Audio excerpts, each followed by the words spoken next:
Dear students, आज हम 11th class biology से chapter number 20 locomotion and movements के बारे में डिस्कस करेंगे। और ये चैप्टर दो पार्ट में रहेगा। फर्स्ट पार्ट में हम मेनली मसल्स के बारे में पढ़ेंगे, जो अलग अलग जैसे स्टार्टिंग में इंट्रोडक्शन से शुरू करके जो टाइप्स ऑफ मूवमेंट हैं बॉडी के अंदर, किस किस प्रकार की मूवमेंट पाई जाती हैं वो देखेंगे। उसके बाद मसल्स की स्ट्रक्चर, मसल्स के टाइप, और मसल्स में जो सार्कोमेयर पाई जाती हैं, मसल की जो सेल होती हैं उसकी कंप्लीट स्ट्रक्चर देखेंगे। उसके बाद जो मसल के अंदर जो सार्कोमेयर के अंदर अलग अलग टाइप के जो कॉन्ट्रैक्टाइल प्रोटीन पाए जाते हैं, एक्टिन एंड मायोसिन, उनकी स्ट्रक्चर देखेंगे। और जो स्लाइडिंग फिलामेंट थ्योरी है जो कि मसल कॉन्ट्रैक्शन का मैकेनिज्म बताती है, तो वो हम डिटेल से देखेंगे। और लास्ट में इसी पार्ट में हम जो मसल फाइबर्स होते हैं उसके टाइप भी देखेंगे, और बाकी का जो स्केलेटल सिस्टम रहेगा वो कंप्लीट हम सेकंड पार्ट के अंदर डिस्कस करेंगे। तो स्टार्ट करते हैं इंट्रोडक्शन से। Movement is one of significant feature of living organism. तो जो लिविंग बींग्स होते हैं उनके अंदर जो मूवमेंट्स हैं वो एक स्पेशल फीचर होता है लिविंग ऑर्गेनिजम्स का। Animal and plant exhibits a wide range of movements. Animals और प्लांट भी कुछ विशेष प्रकार की मूवमेंट्स हैं वो शो करते हैं उनके बॉडी ऑर्गन्स के अंदर। Streaming of protoplasm is unicellular in unicellular organism like amoeba is simple form of movement. जैसे एक कोशिकीय जीव होता है अमीबा, उसके अंदर जो उसका प्रोटोप्लाज्म है, जब वो मूव करता है एक साइड से दूसरी साइड में, तो वो इसकी मूवमेंट का कारण बनता है। वो अपने शरीर के स्ट्रक्चर है उसको चेंज कर सकता है। Movement of cilia, flagella and tentacles are shown by many organisms. बहुत सारे ऑर्गेनिजम्स हैं जिनके अंदर सिलिया जैसे पैरामीशियम में प्रेजेंट होते हैं, फ्लैजिला यूग्लिना में प्रेजेंट होते हैं, टेंटेकल हाइड्रा में प्रेजेंट होते हैं। तो वो भी अलग अलग प्रकार की मूवमेंट्स हैं वो शो करते हैं। Human being can move limbs, जा, आईलिड्स, टंग। जो ह्यूमन बींग्स हैं वो भी अपने अलग अलग शरीर के भाग हैं, जैसे लिम्स है, हाथ पैर हैं, जा, जबड़ा है, आईलिड्स हैं जो पुतली होती है आंखों की जो लिड्स होती हैं, और टंग जीभ होती है, तो इनकी मूवमेंट्स वगैरह वो करवा सकता है। लोकोमोशन क्या होता है? Locomotion voluntary movements result in change of place और लोकोमोशन। जब हम चल के किसी एक जगह से दूसरी जगह पे जाते हैं जिसमें पूरा शरीर शिफ्ट होता है, उसको लोकोमोशन बोलते हैं। जैसे walking, running, climbing, flying, swimming, ये सारी क्या है? लोकोमोशंस हैं, क्योंकि इसमें पूरी बॉडी एक जगह से दूसरी जगह जाती है। जबकि जो मूवमेंट्स हैं, मूवमेंट्स एक जगह पे खड़े खड़े भी अलग अलग जो बॉडी ऑर्गन है वो मूव करते हैं, तो उसको हम मूवमेंट बोलते हैं।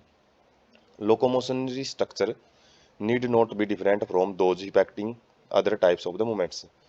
तो जो स्ट्रक्चर होती है जो लोकोमोशन करवाती है और जो मूवमेंट्स करवाती हैं, तो वो लगभग सेम होती हैं। जैसे एग्जांपल है, in paramecium cilia help in movement of food through cytopharynx and in locomotion as well.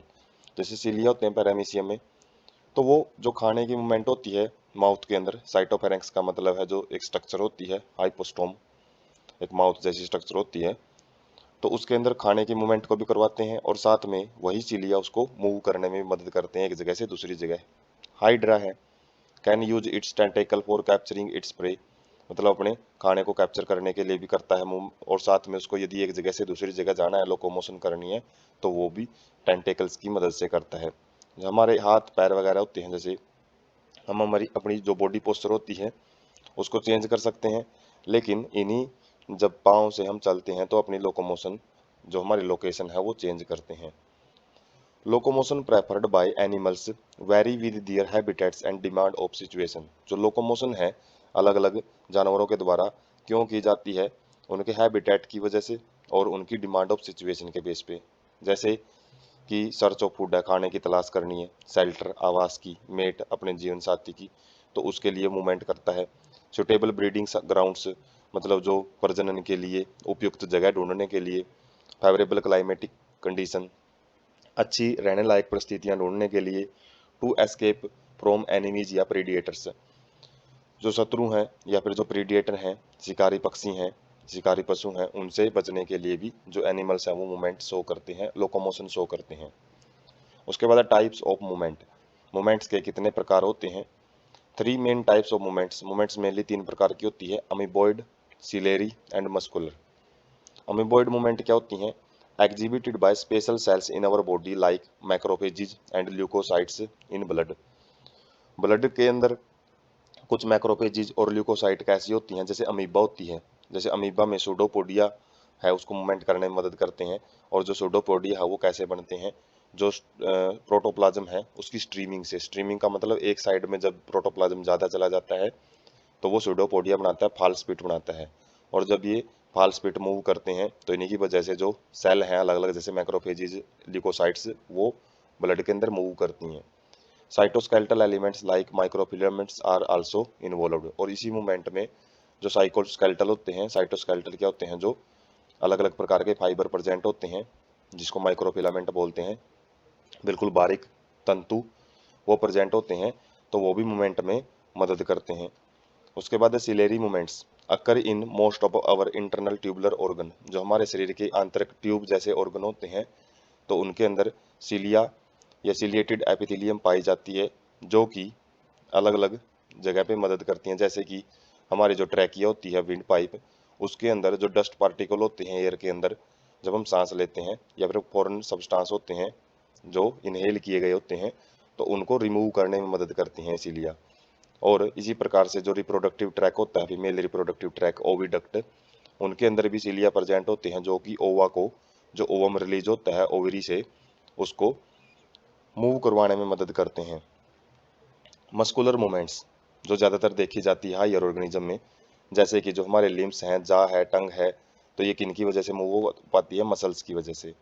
Require contractile property of muscles, इसमें क्या होता है, मसल्स का सिकुड़ना और रिलैक्स होना, उनकी वजह से ये मूवमेंट होती हैं। Locomotion require a perfect coordinated activity of muscles, skeletal and neural system.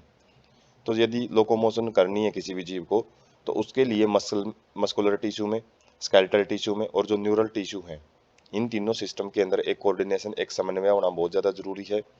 जब ये एक दूसरे के साथ मिलकर काम करते हैं तभी लोकोमोशन हो सकती है। एक है फ्लैजेलर मूवमेंट, तो ये भी किनके अंदर पाई जाती है, जैसे स्पर्मेटो जो है, स्पर्म है, जो मेल गैमेट होता है, वो स्विम करता है, तो वो फ्लैजेला की वजह से मूव करता है।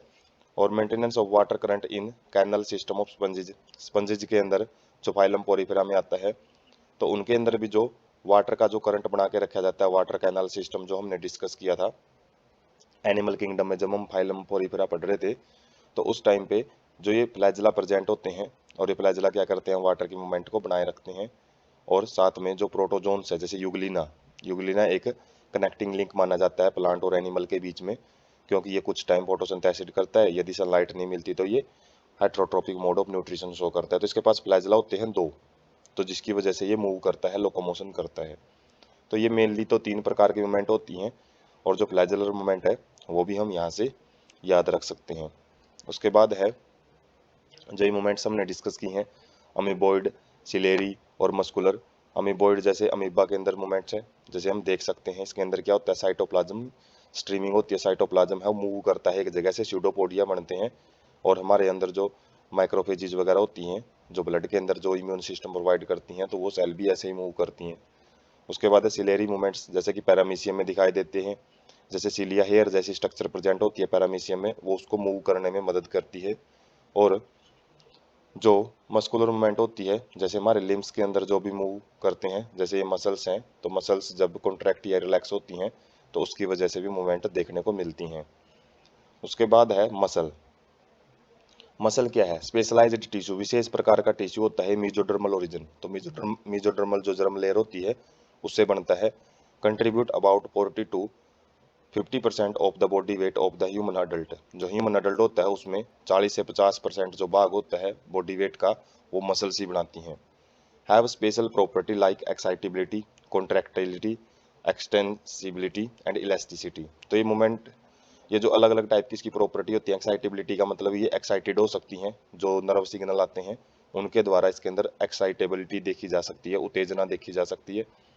कॉन्ट्रैक्टाइबिलिटी का मतलब होता है कॉन्ट्रैक्टिलिटी, ये सिकुड़ सकती है, अपनी शेप को चेंज कर सकती है। एक्सटेंसिबिलिटी का मतलब है एक्सटेंड हो सकती है, फैल सकती है। और इलास्टिसिटी का मतलब इसके अंदर लचकता पाई जाती है, मतलब जो अपनी शेप को चेंज कर सके, वो भी जैसे कॉन्ट्रैक्टाइल एक्सटेंसिबिलिटी तो है ही है। और लचकता क्या होती है, जो कि मतलब बिना शेप चेंज करे मुड़ सके, जो जो अपने बेंडिंग वगैरह शो कर सके उसको बोलते हैं। क्लासिफाइड यूजिंग डिफरेंट क्राइटेरिया, अलग अलग क्राइटेरिया के बेस पे मसल्स को अलग अलग भागों में बांटा जाता है। क्राइटेरिया क्या होते हैं? लोकेशन कहाँ पे प्रेजेंट है, अपीयरेंस उनकी, स्ट्रक्चर उनकी बाहर से जो स्ट्रक्चर कैसे दिखाई देती है, nature of regulation of these activity, तो उनकी एक्टिविटी को रेगुलेट करने वाले कौन से ऑर्गन हैं, उनके बेस पे भी मसल्स हैं अलग अलग भागों में डिवाइड की जाती हैं। Based on their location, location के बेस पे मसल्स हैं जो मेनली 3 प्रकार से हमने डिवाइड की गई हैं।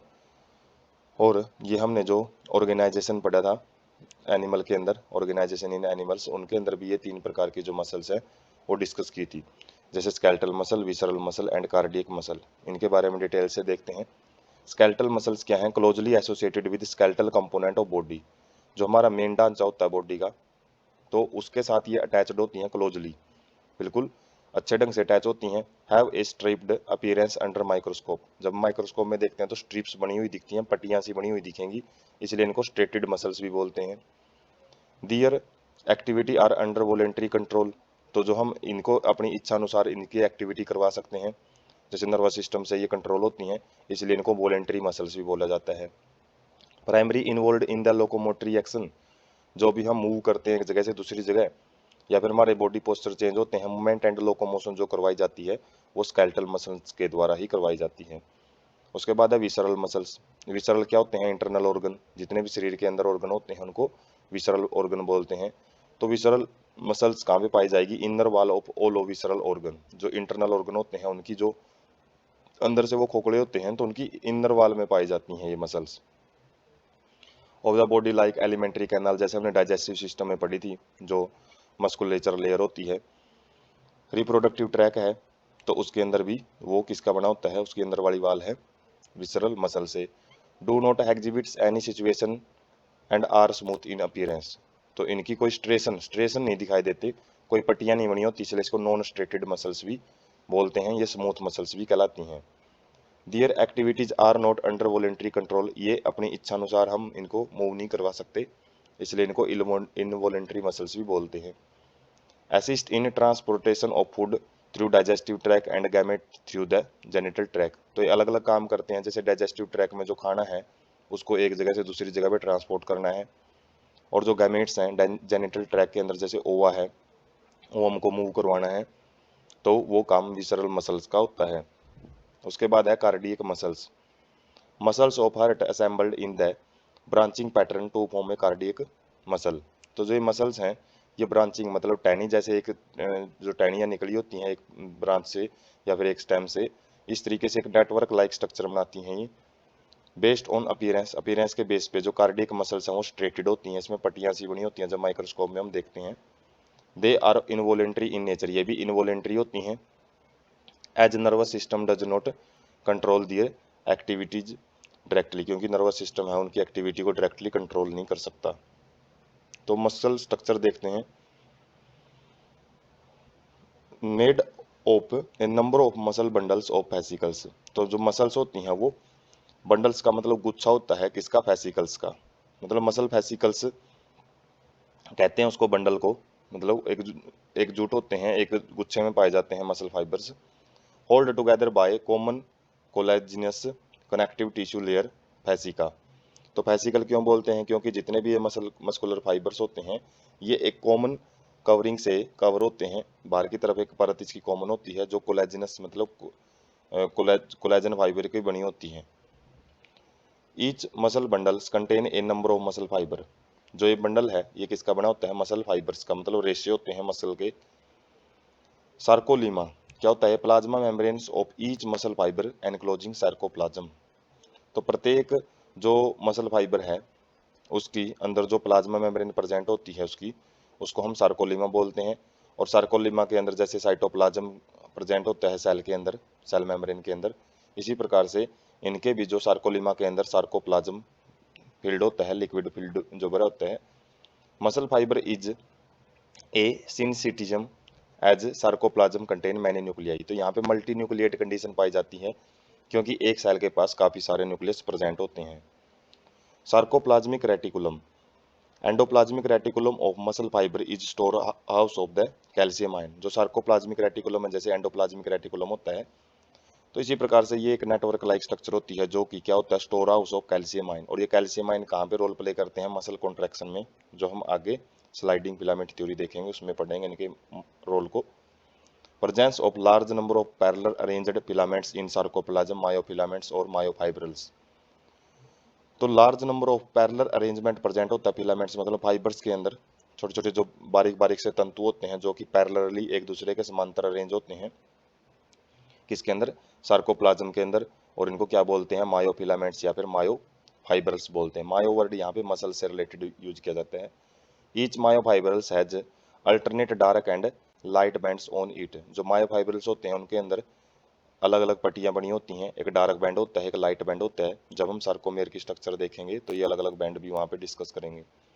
Due to distribution pattern of two protein, दो प्रोटीन होते हैं कॉन्ट्रैक्ट वाले प्रोटीन, एक्टिन एंड मायोसिन, उनके डिस्ट्रीब्यूशन के बेस पे ही ये बैंड बने होते हैं। लाइट बैंड के अंदर क्या होता है, contain actin and is called I band. जो अड़ के बैंड होते हैं जो ज़्यादा गहरे नहीं होते तो वो आई बैंड कहलाते हैं या फिर आइसोट्रोपिक बैंड बोलते हैं। जबकि जो डार्क बैंड है उनको ए बैंड भी बोला जाता है, अनआइसोट्रोपिक बैंड। आइसोट्रोपिक का मतलब होता है सेम प्रॉपर्टी होना हर डायरेक्शन में, अनआइसोट्रोपिक का मतलब है डिफरेंट डिफरेंट प्रॉपर्टी होना, क्योंकि इसके अंदर मायोसिन भी प्रेजेंट होता है डार्क बैंड के अंदर और एक्टिन भी प्रेजेंट होता है, जबकि उनमें केवल लाइट बैंड में एक्टिन ही प्रेजेंट होता है। तो जो मसल्स होती हैं बॉडी के अंदर, जब हम एक मसल्स को देखते हैं तो एक बंडल होता है फाइबर्स का, और फाइबर्स के बंडल को, जैसे एक बंडल को हम यदि निकाल के देखें तो उसको फेसिकल्स बोलते हैं, एक बंडल होता है जो। और उस बंडल को जब आगे जाके हम उसमें और ज़्यादा जूमिंग करते हैं तो काफ़ी सारे मसल फाइबर्स हैं उसमें पाए जाते हैं, काफ़ी सारे न्यूक्लियस होते हैं, मल्टी न्यूक्लिएट कंडीशन होती है। और ये बाइसेप्स की मसल दिखा रखी है जो बाजू की मसल्स हैं। और मायोफाइब्रिल्स क्या होते हैं, इन्हीं एक मसल फाइबर के अंदर जो बारीक तंतु होते हैं जिसको मायोफाइब्रिल्स बोलते हैं। और मायोफाइब्रिल्स को जब आगे हम डिटेल से देखते हैं तो इसके ऊपर बैंड बने होते हैं, किसकी वजह से, एक्टिन एंड मायोसिन फिलामेंट होते हैं। जो ये मायोसिन फिलामेंट है और ये एक्टिन थिन फिलामेंट है, ये थिक फिलामेंट होता है। इनके अरेंजमेंट की वजह से जो बैंड बने होते हैं, जैसे हम देख सकते हैं यहाँ पे बैंडिंग पैटर्न। और यदि डिटेल में देखें एक सेल को तो इसी तंतु को जैसे यहाँ पे बैंड से बने हुए हैं, इनको थोड़ा सा हाईलाइट करके हमने यहाँ पे जूमिंग करके देख सकते हैं। यहाँ पे इस तरीके का जो बैंड है ये लाइट बैंड है, ये डार्क बैंड है बीच में। तो सार्कोमेयर की जब हम स्ट्रक्चर कंप्लीट देखेंगे तो उसके अंदर जो अलग अलग जो स्ट्रक्चर है, आई बैंड है, एच बैंड है, आई बैंड, एच बैंड, इस तरीके से बैंड पैटर्न प्रेजेंट होते हैं। और इनमें जो थिक फिलामेंट और थिन फिलामेंट के जो अरेंजमेंट की वजह से ये बैंड पोर्शन है वो दिखाई देता है। उसके बाद है सार्कोमेयर। क्या होता है ये, both proteins are arranged as rod like structure parallel to each other and also to longitudinal axis of myofibrils. जो बिल्कुल बारीक तंतु होते हैं उनके अंदर जो प्रोटीन्स हैं, दो प्रोटीन जो contractile protein actin and myosin, वो रोड लाइक स्ट्रक्चर होते हैं और एक दूसरे के पैरेलल वो अरेंज होते हैं। और लॉन्गिट्यूडिनल का मतलब लेंथ वाइज अरेंज होते हैं, जैसे हमने पीछे स्ट्रक्चर भी देखी है और आगे भी जो सार्कोमेयर की स्ट्रक्चर देखेंगे। थिन एंड थिक फिलामेंट, दो फिलामेंट होते हैं, एक्टिन फिलामेंट जो कि थिन होते हैं, पतले होते हैं, जबकि थोड़े मोटे होते हैं वो उनको मायोसिन फिलामेंट बोलते हैं। एक जेड लाइन होती है सार्कोमेयर में, N elastic fibre in centre of each I band in which bisect it. तो आई बैंड के बीच में एक इलास्टिक फाइबर प्रेजेंट होता है बिल्कुल सेंटर में आई बैंड के, जो उसको दो भागों में इक्वली बांट देता है। Thin filament are firmly attached to Z line, जो थिन फिलामेंट है वो जेड लाइन के साथ अटैच होते हैं, फर्मली का मतलब मजबूती से। एक एम लाइन होती है, thin fibrous membrane thick filament in A band held together in the middle of the band. M का मतलब मिडल भी समझ सकते हैं। तो ये भी एक थिन फाइबरस मेम्ब्रेन होती है, थिक फिलामेंट की बनी होती है और ये ए बैंड में प्रेजेंट होती है। ऊपर आई बैंड में थी ये ए बैंड के बीच में जो मिडल में लाइन प्रेजेंट होती है उसको एम लाइन बोलते हैं। A and I bands are arranged alternatively throughout the length of myofibrils। जो A बैंड और I बैंड हैं ये एक के बाद एक अरेंज होते हैं, पहले A बैंड आएगा फिर I बैंड फिर A बैंड फिर I बैंड, इस तरीके से अल्टरनेटिवली प्रेजेंट होते हैं मायोफिब्रिल्स की पूरी लेंथ के अंदर। एक H जोन होता है central part of thick filament, दो थिक फिलामेंट होता है उसका बिल्कुल सेंट्रल भाग होता है, not overlap bye thin filament. और इसके अंदर क्या कंडीशन होती है ये थिन फिलामेंट के द्वारा ओवरलैपिंग यहाँ पे नहीं की होती। तो डायग्राम में ज़्यादा क्लियरिटी आएगी जो अलग अलग हम जोन देखेंगे। एक है sarcomere, portion of myofibrils between the two successive Z lines is considered as the functional unit of contraction. तो मसल्स की जो सबसे स्ट्रक्चरल यूनिट होती है, स्ट्रक्चरल एंड फंक्शनल यूनिट, वो सार्कोमेयर कहलाती है, जो सिंगल सेल होती है। और ये दो सक्सेसिव जेड लाइन्स के बीच में जो भी मटेरियल आता है, जो भी स्ट्रक्चर आती है मायोफाइब्रिल के अंदर, उसको बोला जाता है सार्कोमेयर। इन ए रेस्टिंग स्टेट, जब रेस्टिंग स्टेट होती है मतलब आराम कर रही अवस्था होती है जब बॉडी की, edge of thin filaments on each side of the thick filament partly overlap free ends of thick filament. जो थिन फिलामेंट के सिरे होते हैं वो पार्सली का मतलब होता है आधे अधूरे ढंग से ओवरलैप कर रहे होते हैं, किसको, थिक फिलामेंट को, living central part of the thick filament, जिसकी वजह से जो सेंट्रल पार्ट है थिक फिलामेंट का वो बिल्कुल खाली रहता है। जब हम मसल कॉन्ट्रैक्शन देखेंगे उसमें ये चीज़ समझ में आएगी कि किस तरीके से जो ओवरलैपिंग है वो होती है। तो यहाँ पे हम सार्कोमेयर की स्ट्रक्चर देख सकते हैं। सार्कोमेयर में थिन फिलामेंट को ग्रीन कलर से रिप्रेजेंट कर रखा है, थिक फिलामेंट को रेड कलर से रिप्रेजेंट कर रखे हैं। यहाँ पे हम देख सकते हैं कि जेड लाइन है यहाँ पे और एक जेड लाइन यहाँ पे है। तो दो जेड लाइन के बीच में जो भी पोर्शन होता है उसको सार्कोमेयर बोलते हैं। और बिल्कुल इस सार्कोमेयर के सेंटर में एक एम लाइन प्रेजेंट होती है जो कि थिक फिलामेंट के बीचों बीच रहती है। और इसी एम लाइन के साथ कौन अटैच होता है, थिक फिलामेंट्स अटैच होते हैं। और जबकि जेड लाइन के साथ कौन अटैच होते हैं, थिन फिलामेंट होते हैं।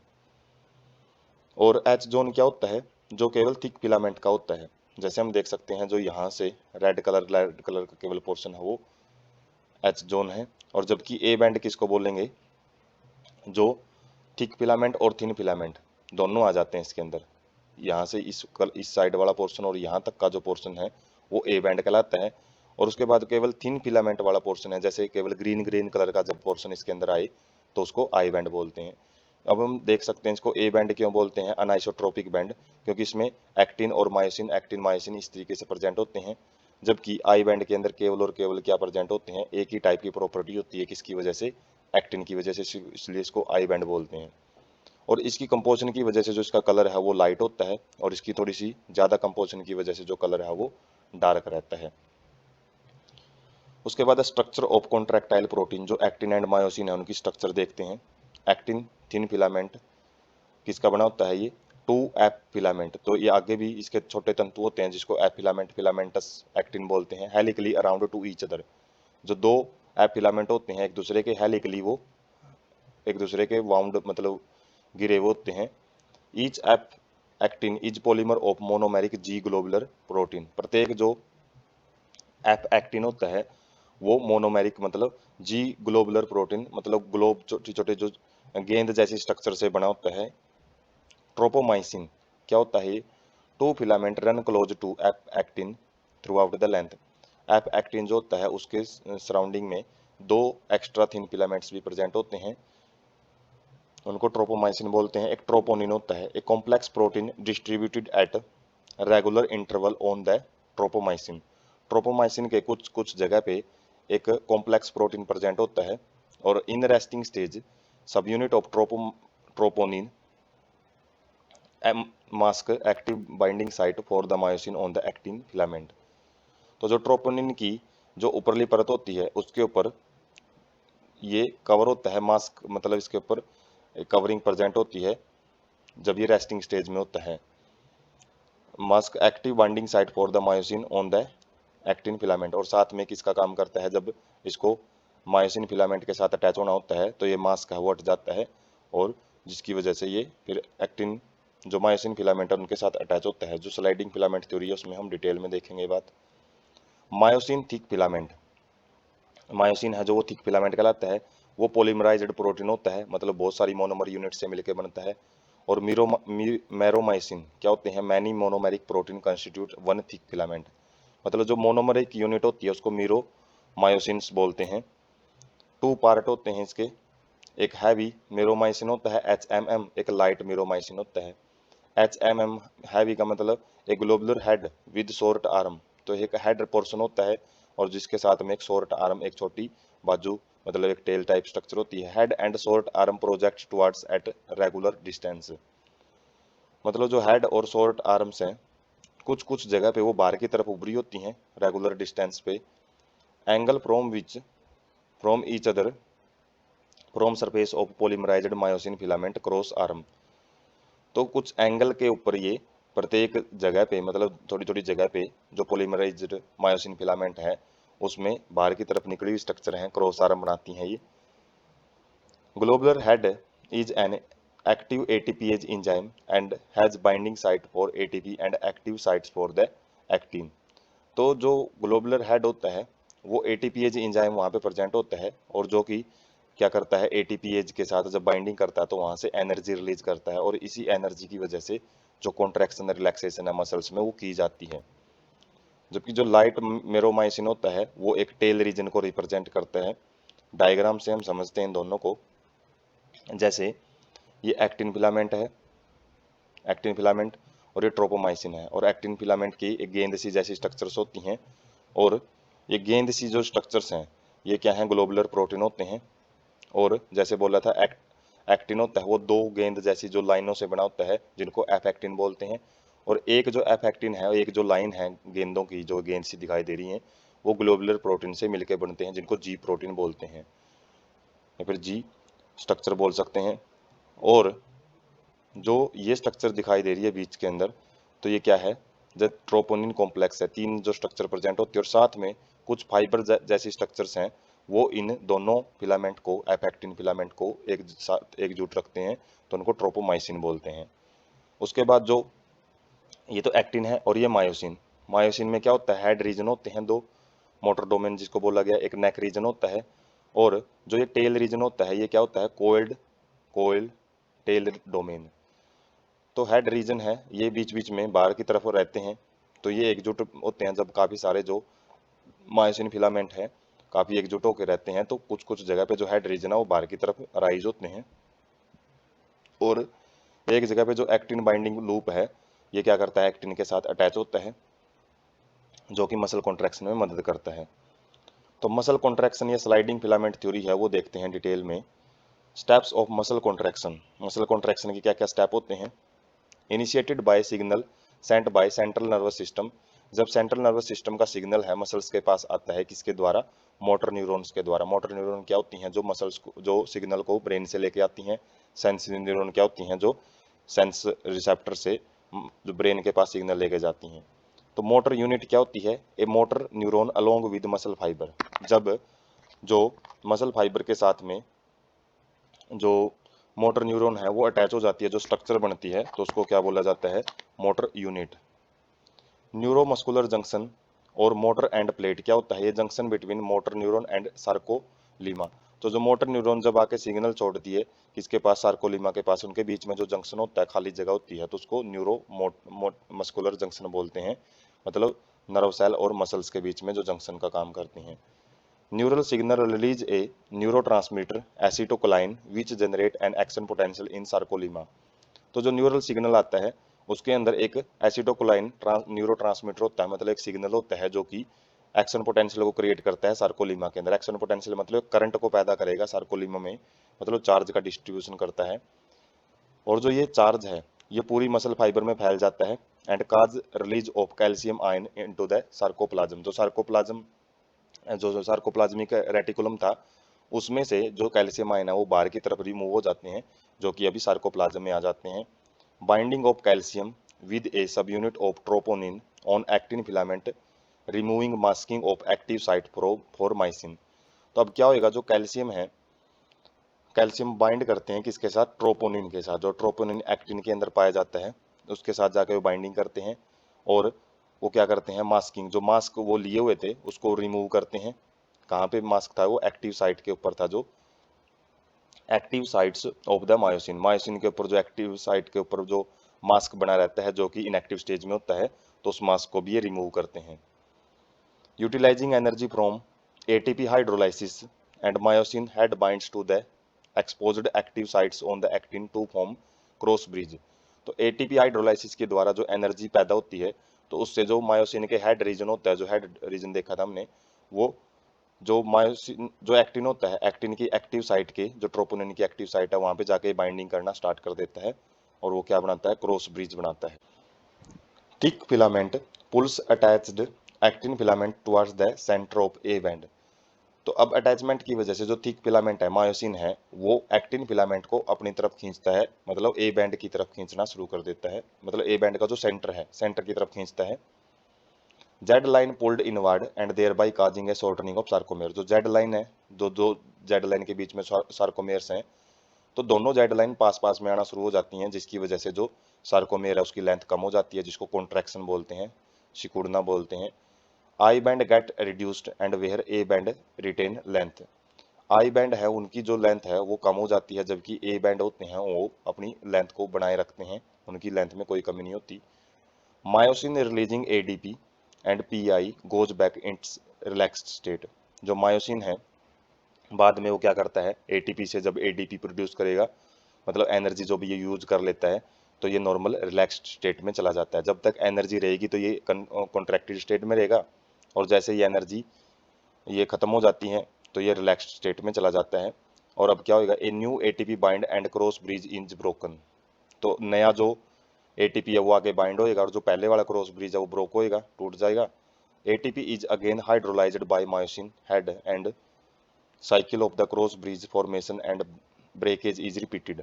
तो एटीपी अब दोबारा से हाइड्रोलाइज होएगा, दोबारा एनर्जी बनेगी, दोबारा जो मायोसिन हेड है वो क्या होएगा, एक्टिन के ऊपर अटैच होएगा, और साइकिल ऑफ क्रॉस ब्रिजिंग है, ये लगातार बढ़ते रहते हैं और टूटते रहते हैं। Process continue till the calcium ion are pumped back to the sarcoplasmic cisternae. Cisternae मतलब जो एक ट्यूब लाइक स्ट्रक्चर होती हैं सार्कोप्लाज्मिक रेटिकुलम में। तो जब तक कैल्शियम सार्कोप्लाज्म में रहेंगे तब तक ये जो क्रॉस ब्रिजिंग बनने की जो प्रोसेस है वो लगातार बनती रहेगी, मसल्स है वो कॉन्ट्रैक्ट होती चली जाती हैं। लेकिन जैसे ही कैल्शियम आयन कम हो जाते हैं तो जो मसल्स हैं वो रिलैक्स स्टेट में आ जाती हैं। तो resulting in making of actin filament causing return of Z lines back to their original position relaxation. तो जब ये कैल्शियम आयन वापस सार्कोप्लाज्मिक रेटिकुलम में चले जाते हैं जहाँ से इनको छोड़ा गया था बाहर, किसकी वजह से, जो इनके पास एक्शन पोटेंशियल आया था उसकी वजह से, तो ये क्या है वापस वहाँ पे जाएंगे, तो जिसकी वजह से रिलैक्सेशन स्टेट में अपनी ओरिजिनल पोजीशन में जो जेड लाइन है वो चली जाती है, मतलब जो उसका नॉर्मल साइज था उसमें वो मेंटेन कर लेती है। तो हम जो डायग्राम से देखते हैं किस प्रकार से जो स्ट्रक्चर बोल रहे थे, तो ये है, सबसे पहले यहाँ से देखते हैं, myosin head splits ATP and become reoriented and energized. जो क्या होएगा, जो मायोसिन है, मायोसिन के जो हेड होते हैं, जो थिक फिलामेंट है, तो उसके हेड रीजन में जो एटीपी है वो बाइंड होएगा और वो एडीपी और इनऑर्गेनिक फॉस्फेट बनाएगा, जिसकी वजह से क्या होएगा, जो हेड रीजन है वो एक्टिन फिलामेंट के ऊपर जाके एक क्रॉस ब्रिज बनाता है, और ये क्रॉस ब्रिज की वजह से फिर क्या होएगा, myosin head rotates towards the centre of the sarcomere power stroke. तो जिससे क्या होएगा, जैसे यहाँ पे हम देख सकते हैं, जो मायोसिन है वो सार्कोमेयर का सेंटर है उसकी तरफ खिंचाव करता है, और इस खिंचाव की वजह से जो एक्टिन फिलामेंट है ये इसको अपनी तरफ खींचता है। और उसके बाद नेक्स्ट एटीपी आएगा, जैसे जितना ज़्यादा ये खींच सकता है मायोसिन को उतना ज़्यादा ये खींचता है। जैसे इसमें देख सकते हैं हम, यहाँ पे जो बिल्कुल पैरेलल हैं एक दूसरे के, यहाँ पे हम देख सकते हैं जो ये वाला जो रीजन है वो कितना ज़्यादा पीछे जा चुके हैं। तो ये खिंचाव करता है, और उसके बाद जैसे ही as myosin head binds ATP, जब ये दोबारा एटीपी के साथ बाइंड करेगा तो दोबारा से जो यहाँ पे क्रॉस ब्रिजिंग है वो टूटेगी, और उसके बाद किसी दूसरे जगह से जाके वो अटैच हो जाता है। मान लो यहाँ से अटैच होएगा, फिर क्या करेगा, ये और ज़्यादा खींचेगा इसको, मतलब ये इस तरीके से खिंचाव करता रहता है, और जितना ज़्यादा ये कॉन्ट्रैक्शन करता रहेगा मसल्स की जो लेंथ है, सार्कोमेयर की लेंथ है वो कम होती चली जाती है, मतलब ये और ज़्यादा जो मूवमेंट है वो और इस साइड में, मतलब पीछे की तरफ धकेलता रहेगा, इसको सेंटर की तरफ धकेलता रहेगा। इसको हम जो मूविंग पीक है वहाँ से अच्छे तरीके से समझ सकते हैं। जैसे कैल्शियम आएगा, कैल्शियम ने जो ट्रोपोनिन के साथ बाइंडिंग की, और यहाँ से जो बाइंडिंग साइट है वो राइज हुई, और यहाँ पे जो एक्टिन हेड है वो क्या हो गया, स्टार्ट हुआ। जैसे यहाँ पे शुरुआत में जो न्यूरोट्रांसमीटर्स हैं वो आते हैं, सिग्नल आते हैं, सिग्नल किसके पास आएंगे, मसल्स के पास, और जो ये कैल्शियम आयन रिलीज होंगे, कैल्शियम आयन ट्रोपोनिन के साथ बाइंड करेंगे, और यहाँ से जो हेड है वो एक्टिव साइट बनेगी, और जो हेड रीजन है वो देख सकते हैं ये आगे के आगे मूव करता रहता है इस तरीके से, मतलब सेंटर की तरफ लेके आएगा इसको, और जितना ज़्यादा सेंटर की तरफ लेके आता रहता है हेड रीजन, उतना ही ज़्यादा मसल कॉन्ट्रैक्शन है वो शो होती रहती है। तो ये है एक्टिन, ये मायोसिन फिलामेंट ऊपर वाला एक्टिन फिलामेंट है। तो मेन चीज़ है जो बाइंडिंग साइट है ये आगे के आगे मूव करती रहती हैं बार बार, जो हेड है फिर अगले वाले हिस्से से अटैच होएगा, तो मसल कॉन्ट्रैक्शन इस तरीके से होती है। उसके बाद है रेड एंड वाइट फाइबर्स। जो मसल फाइबर हैं वो दो प्रकार के होते हैं, red and white. Reaction time of fibres can very in different muscles. Reaction का मतलब है जो कॉन्ट्रैक्शन रिलैक्सेशन है, इसमें जो टाइम लगता है इसको रिएक्शन टाइम बोलते हैं। तो ये अलग अलग मसल्स में अलग अलग इसकी जो टाइम पीरियड है वो हो सकता है।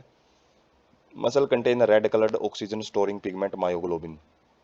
जैसे हीमोग्लोबिन होता है आरबीसी के अंदर, तो यहाँ पे भी एक ऑक्सीजन स्टोरिंग एक पिगमेंट होता है जिसको मायोग्लोबिन बोला जाता है। और रेड फाइबर्स क्या होते हैं, myoglobin content is giving a reddish appearance. तो ऐसे मसल फाइबर के पास मायोग्लोबिन अच्छा खासा मात्रा में प्रेजेंट होता है, जिसकी वजह से उसका जो रंग है वो लाल रंग का दिखाई देगा। Fibres contain plenty of mitochondria, और इसका मतलब लाल रंग ज़्यादा है तो मायोग्लोबिन ज़्यादा ऑक्सीजन स्टोर किए हुए है। और ज़्यादा ऑक्सीजन की कहाँ जरूरत होती है, माइटोकॉन्ड्रिया में, तो ज़्यादा एटीपी प्रोडक्शन करता है, इसीलिए इनको एरोबिक मसल्स भी बोलते हैं। और ज़्यादा एटीपी प्रोडक्शन इसका मतलब ये ज़्यादा एक्टिव मसल्स होती हैं। रेड फाइबर्स बहुत ज़्यादा एक्टिव मसल होती हैं। जबकि जो वाइट फाइबर हैं इनके पास मायोग्लोबिन बहुत कम मात्रा में प्रेजेंट होता है, जिसकी वजह से पेल या फिर वाइटिश दिखाई देती हैं। Number of mitochondria are also while amount of sarcoplasmic reticulum is high. तो नंबर ऑफ माइटोकॉन्ड्रिया वो भी यहाँ पे कम मिलेंगी, आल्सो लेस, जबकि जो सार्कोप्लाज्मिक रेटिकुलम है वो ज़्यादा मिलते हैं। They depend on anaerobic process of for the energy. तो ये किसके लिए ज़्यादा रिस्पॉन्सिबल होते हैं, अनारोबिक प्रोसेस के लिए ज़्यादा रिस्पॉन्सिबल होते हैं, क्योंकि यहाँ पे एयर इतनी ज़्यादा प्रेजेंट नहीं होती है। ऊपर वाले का पॉजिटिव है। फैटिग क्या होती है, repeated activation of muscles can lead to accumulation of lactic acid due to anaerobic breakdown of glycogen. जैसे रेस्पिरेशन में हमने पढ़ा था लैक्टिक एसिड फर्मेंटेशन, जो प्लांट्स वाले चैप्टर में डिस्कस कर रहे थे, वैसे एनिमल में भी सेम ही रेस्पिरेशन का प्रोसीजर सेम ही होता है। तो मसल्स के अंदर क्या होता है, जब प्रॉपर अमाउंट में O2 नहीं पहुंचती है, पार्शियल ब्रेकडाउन होता है ग्लूकोज का, लैक्टिक जो पायरुवेट है वो लैक्टिक एसिड बनाता है। और लैक्टिक एसिड एक टॉक्सिक सब्सटेंस होता है, और जिसकी वजह से यदि वो टॉक्सिक सब्सटेंस ज़्यादा से ज़्यादा मसल्स में इकट्ठा होता रहेगा तो मसल्स हैं वो फैटिक, थकान होना शुरू हो जाती है। और एक टाइम के बाद जो मसल्स हैं मसल कॉन्ट्रैक्शन करना बंद कर देती हैं। तो जब रेस्ट करते हैं तो ये लैक्टिक एसिड है लीवर के अंदर ट्रांसपोर्ट कर दिया जाता है, और जो लीवर क्या करेगा, वापस इस टॉक्सिक सब्सटेंस से पायरुवेट है वो बना लेता है। और जितना ज़्यादा लैक्टिक एसिड खत्म होता रहेगा थकान है वो कम होती रहेगी।